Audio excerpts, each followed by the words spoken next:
The voice of free प्रेसमधून मित्रांनो, मी आहो परवेश खान. आज आपण मुलाखत घेणार आहोत गजानन रामदास लिंगनवार शेतकरी शेतकरी आहे आणि सर्व शेतकरी कुटुंब जे लिंगनवारची आहे, त्यांचा मुलगा आणि त्यांची पत्नी. यांची मागणी आहे किंवा यांच्या शेतात जे रस्ता खोदण्यात आलेला आहे त्याचा दिनांक 5 जून रोजी ऑर्डर दिलेला होता तहसीलदार साहेबांनी. मात्र त्याच्यावर अद्यापही कारवाई झालेली नाही आहे. आणि या ज्या काकूचं नाव काय झालं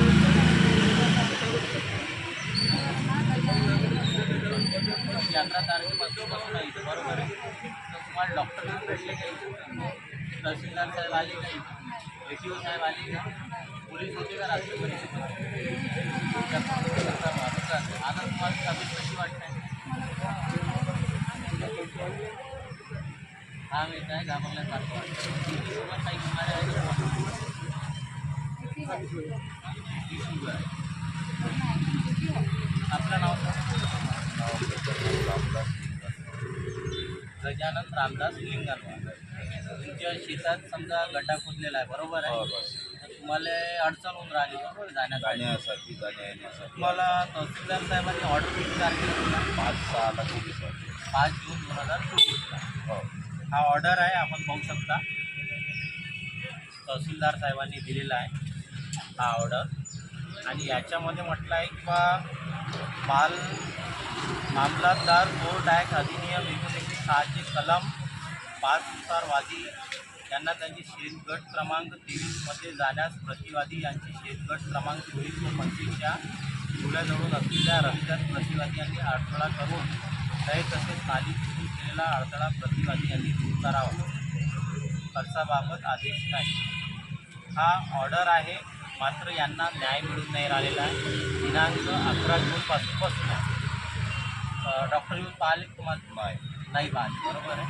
पोलीस बसून राहायचा घ्यायचा नाही, बसून नाही राहत, बाहेरूनच शेतकरी मार.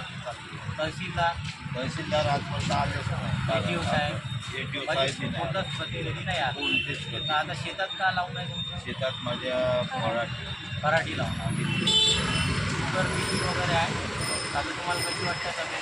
आता पण बऱ्याच पद्धती एकदम जड माहिती आहे माझा 58 आहे. तुमचं नाव काय? माझं नाव नवीन गजानन लिंगनवार. शेती तुम्हीच करता. आता काय लावलेलं शेती पराठी.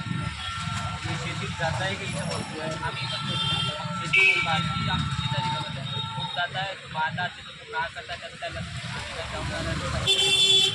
पोलीस येऊन राहते, डॉक्टर येऊन राहते. आता तुम्ही आईवडील आहे बरोबर आहे. आणि यांना आता प्रश्न पडते का, हे शेतकरी लोक शासन शेतकऱ्यासाठी विविध योजना काढते बरोबर आहे. पण आता या मावशी आहे, जे काकाजी आहे, यांचं 50-60च्या जवळपास वय आहे. आणि यांच्या जीवाला जर कमी जास्त झालं तर याचं जबाबदार कोण राहील बरोबर आहे. यांना जर रस्त्यावर शेतकऱ्याला ऑर्डर भेटून जर रस्त्यावर बसा लागत नाही उपोषण करायला, तर यांचं बा जीवितहानी जर झाली तर जबाबदार कोण राहील? हा इथं बाजूलाच तहसील आहे, SDOचं कार्यालय आहे आणि त्याच्यासमोर बसून आहे. मात्र प्रशासनाला इथं येऊन पाहण्याची म्हणजे समजा 1-2 मिनिट नाही आहे. यांच्या जीवितहानीस काही झाल्यास तुम्हाला काय वाटते कोण जबाब राहील? आई वडिलांनी काही झालं समजा प्रशासन संपूर्ण जबाबदार राहील. डॉक्टर येऊन पाहत नाही आहे, सगळ्यांचे दुर्लक्ष आहे बरोबर आहे. तुमच्या जीवितहानी झाल्यास कोण जबाबदार राहील? प्रशासन. तुम्हाला काय वाटते? तर यांची काळजी घेण्याची जबाबदारी प्रशासनाची आहे.